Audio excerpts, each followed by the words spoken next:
দেখো আমাদেরকে একটা সমীকরণ দিছে, ইনফ্যাক্ট দুইটা সরলরেখার সমীকরণ দিছে। সমীকরণ দিয়ে জিজ্ঞেস করছে রেখা দুইটার ছেদবিন্দুর স্থানাঙ্ক কোনটি।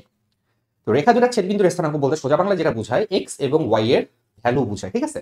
তাহলে আমি এক কাজ করি, এটাকে ধরি 1 নম্বর সমীকরণ, এটাকে ধরি 2 নম্বর সমীকরণ। আমি যদি 1 এর সাথে 2 যোগ করে দেই, দেখো ওয়াই ওয়াই ক্যান্সেল আউট হয়ে যাচ্ছে, তাই না?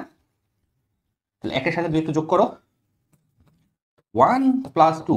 1 নম্বর এবং 2 নম্বর সমীকরণ যদি আমি যোগ করি তাহলে x এবং x 2x y - y কাটা চলে গেল -4 - 2, তার মানে হচ্ছে -6 = 0। এখান থেকে আমার x এর ভ্যালু চলে আসতেছে কত, 3। তাহলে x এর ভ্যালু যদি 3 হয়, আমি সিমিলার প্রসেসে বিয়োগ করলে y এর ভ্যালু চলে আসবে, বাট দরকার নেই। আমি একটু দেখি যে এখানে আমার x এর ভ্যালু 3 কোথায় কোথায় আছে। দেখো এটাতে নাই, এটা -3, এটা -1, এটা 1, x এর ভ্যালু 3 আছে এইখানে, অর্থাৎ অপশন ঘ হচ্ছে তোমার কারেক্ট অ্যান্সার। নেক্সট যে প্রশ্নটা বলছে y অক্ষের সাথে রেখা দুটি যে ত্রিভুজ গঠন করে তার ক্ষেত্রফল কত।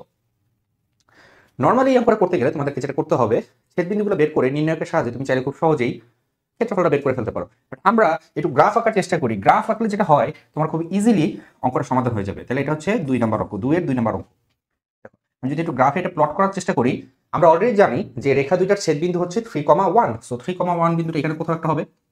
আচ্ছা, তারপরে দেখো 1 নম্বর যে রেখাটা, 1 নম্বর রেখাটাকে তুমি এভাবে লিখতে পারো, y = -x + 4 এভাবে লিখতে পারো, এবং এটাকে এভাবে লিখতে পারো, y = x - 2 এভাবে লেখা যায়।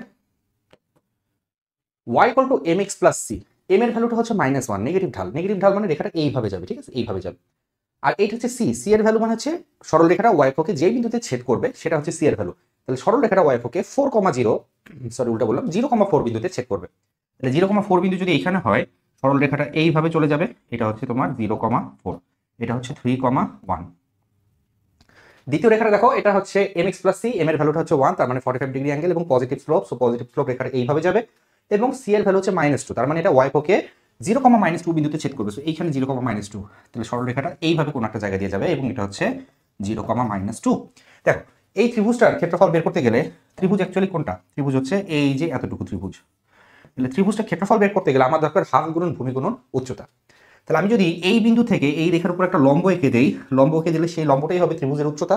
এবং তোমরা দেখতে পাচ্ছ y অক্ষ থেকে এই বিন্দুটার ভুজ যেহেতু 3, তার মানে এই দৈর্ঘ্যটা হচ্ছে অ্যাকচুয়ালি 3, তার মানে উচ্চতা হচ্ছে 3।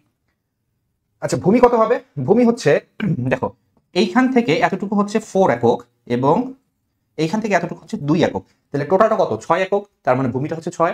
তাহলে এরিয়া কত হবে? এরিয়া ডেল্টা = হাফ গুণন ভূমি গুণন উচ্চতা। ভূমিটা হচ্ছে 4 আর 2 6, এবং উচ্চতা হচ্ছে গিয়ে তোমার 3। তো হিসাব নিকাশ করলে অ্যাকচুয়ালি 9 চলে আসে। তো এইখানে তোমার অপশন 9 আছে ঘতে। This is the correct answer.